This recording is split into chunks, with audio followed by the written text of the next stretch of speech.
Hey, get all your NHL playoff action at Sports Interaction. If you're looking for action and interaction and sports interaction. It's in the name. Exactly. Before the game starts, live and in play, or, betting on how your favorite player will perform. Canada plays at SIA, doing it right since 1997. 1997. Sorry, I get the read too. Okay, with the most competitive odds, Sports Interaction makes it easy to deposit, play, and cash out. Head over to sportsinteraction.com/SDPN. That's right, we have a new landing page. That's sportsinteraction.com/SDPN. 19 plus, play responsibly. We are tied 2-2 with the defending champions. Now, a lot of people didn't like the way the Leafs lost last night. Line 1, line 2, poopy. Poop. Now, there's a couple of reasons for that, but line let's 3, line 4. You didn't have to stop at line 1 and 2. Yeah, even Comp's line wasn't great. Oh my God, no. But let's start with the Hall-Giordano non-option pairing that was immediately clear from the first minute last night. That's enough. Well, okay, so this is what bothers me. All right, it's what bothers me. There are, and I was going back and forth with Stephen Birch today a little bit too. There are a lot of metrics that say Justin Holl is an effective NHL player. Yeah, XG, big one. And for sure. And I'm not going to try to take that away. But what I would say is that of all the definitive NHL defensemen the Leafs have, he's the 7th best. Well, I seem to remember Dermott doing really well in those numbers too. And what if Sheldon Keefe just deploys his third pairing really cleverly? Mm-hmm. You know what I mean? Oh, Liljegren's numbers are great. Well, he was also on the third pair. Mm-hmm. Like what if I know they're poor in this series, but to me that's 4 games.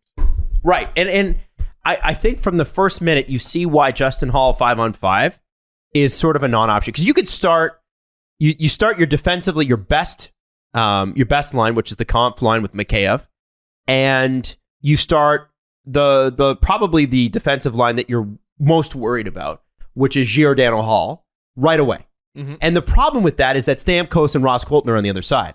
And see, they weren't. No. Oh, wasn't that? Stamkos got on via a line change. Oh. So Tampa had a game plan, and this is where John Cooper fed Keefe his lunch a little bit. So Islanders game to end the season. So that's only like 7 games ago. Islanders get it deep.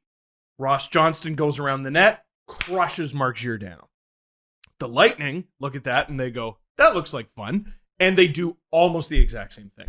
They get it deep. Ross Colton goes and gets Giordano, nails him. Tampa's able to get reinforcements over the board. I know they got at least Kucherov and Stamkos. They put pressure on, sustained pressure on that pair who didn't get a chance to change. And they got scored on. Hall coughed the puck up and then screened Campbell. I did see the argument. No, it wasn't that he coughed it up. He gave it away. He gave it away because there's no reason for him to make that play.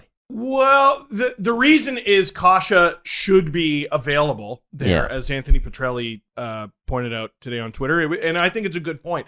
But he should be available. He isn't. So don't throw it. He isn't, right? Yeah, or glassing out or behind the net or anything would have been better than what he did. Now, I've never played hockey with Nikita Kucherov barreling down on me. Yeah, it's true. It's scary. I suppose it's terrifying, but I mean, why then is that pair out there to start the game? Mm-hmm. With that play, it's when an NHL team scores on another NHL team, there's a number of things that go on that happen that lead to the goal, because goals usually are caused by mistakes. It's a team failure. And in that moment, the forecheck by Tampa was incredible, as you described it. Them coming out right away, having a game plan on literally the puck drop. It was fantastic to see. Them getting the line change, getting the stars out there. That's what allowed them to pick up the puck after that strong forecheck. Hall not having Kasha was definitely a thing. Like, Kasha was in the wrong position having the breakout. He left the zone way too aggressively. And wasn't looking. No, and wasn't looking for the pass at all. And then Hall's decision-making on that play to still try and feed him the puck or feed the puck wherever he was trying to go with it was awful. There's like 8 different micro things that happened in that one play. But you can break it down to, hey, that was a bad decision. You guys need a better game plan. And everything there by the Leafs was underwhelming. Well, but this is the thing, is that this is what people have been complaining about, where the apprehension with Justin Holl comes from. Mm-hmm. Yes, those micro things are going to happen. That's hockey. Hockey's chaotic. Hockey is literally mistake. Oh, I got that right and scored a goal. Mm-hmm.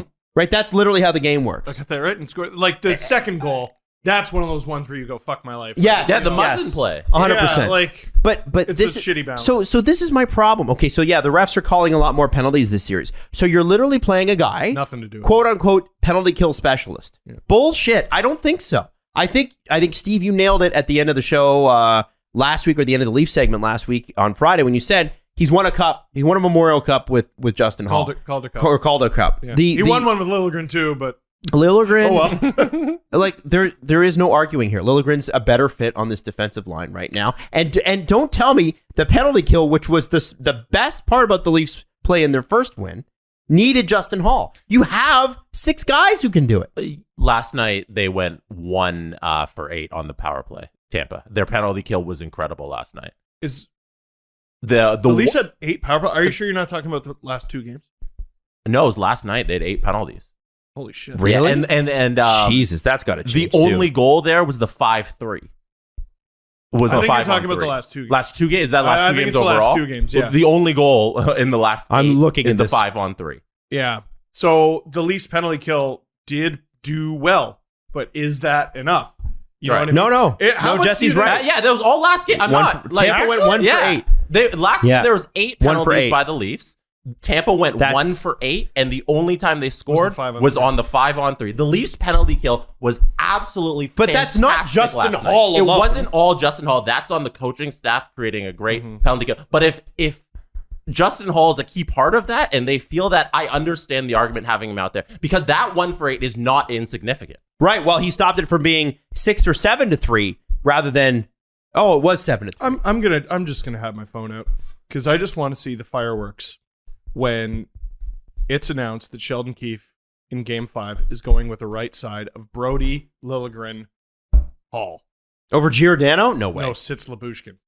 Oh well, there have been. Was shit. Yeah, I think he's had some The struggles. right move from Keefe is to not be bullied by the media to try and get That to too. benching. I'm bullying. Justin Holl. Put Liljegren back in. Steve Simmons last night probably put Justin Holl into the lineup.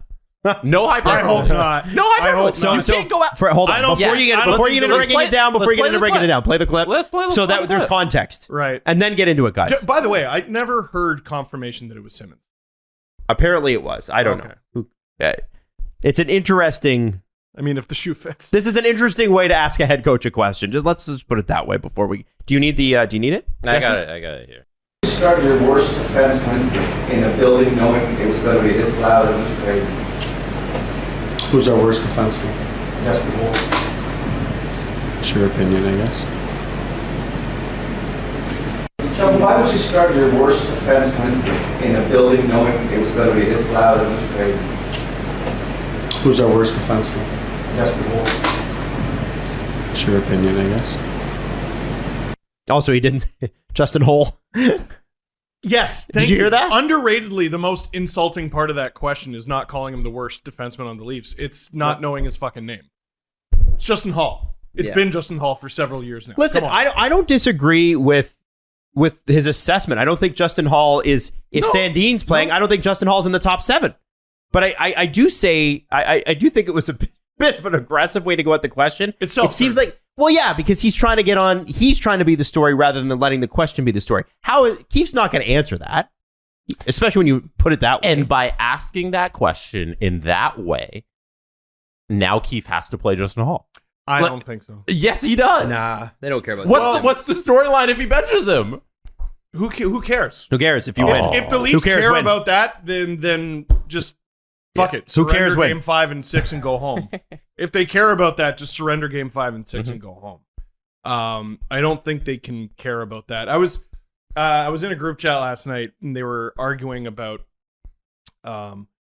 like what purpose does that question serve? It's a bad question. How do you even write around that question? And I disagreed with the idea that it was a bad question because you can easily write around that. And the way I did it in the LFR is Sheldon Keefe said he's the worst defenseman by benching him in Game 1 of this series and in Game 2 and the ensuing benching or scratch, that's going to happen in Game 5.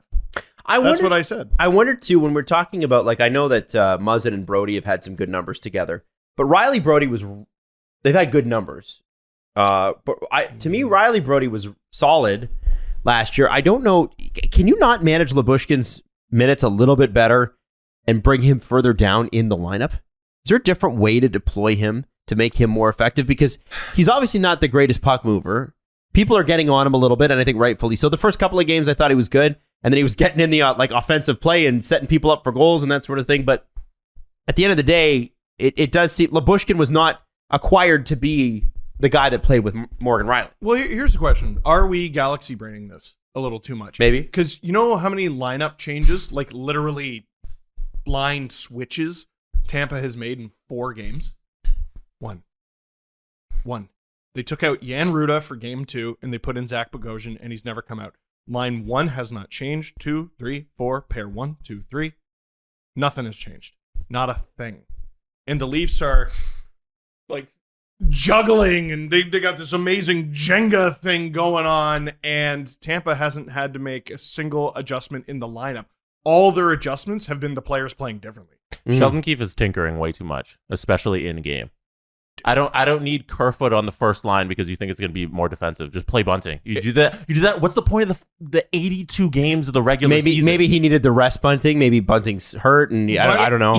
But what's the point of the 82 games? Wasn't that the time to figure out the lines? Why do we have to 8 different line combinations in game in the playoffs? I think game 5 he needs to go back to the way he started the series. Bunting in his usual spot. I want to see Kerfoot with Tavares. And who did they have? Kerfoot, Tavares, Kasha, you could do. And then Willie, Kampf, Engvall. No, Mikheyev, sorry. Engvall on the 4th. Oh, yeah. Where do I put Engvall? On the 4th. Oh, boy. Yeah, that is a bit of a tough one. But I want to put Clifford in the line. I want to put some meat in there. Oh, boy. That's an interesting one. Can't do Engvall, Spezza, Clifford? Yeah, you could. Or Engvall, Spezza, Simmons. Engvall, Blackwell, Simmons, actually. Oh, Blackwell, more too. likely. I wish he just set it up like an NHL 22 game. Set your lines and just have them play. Yeah. Like, why couldn't he do that? I greatly appreciate how differently the Lightning have played game to game while changing nothing about the actual composition because they of the know. roster.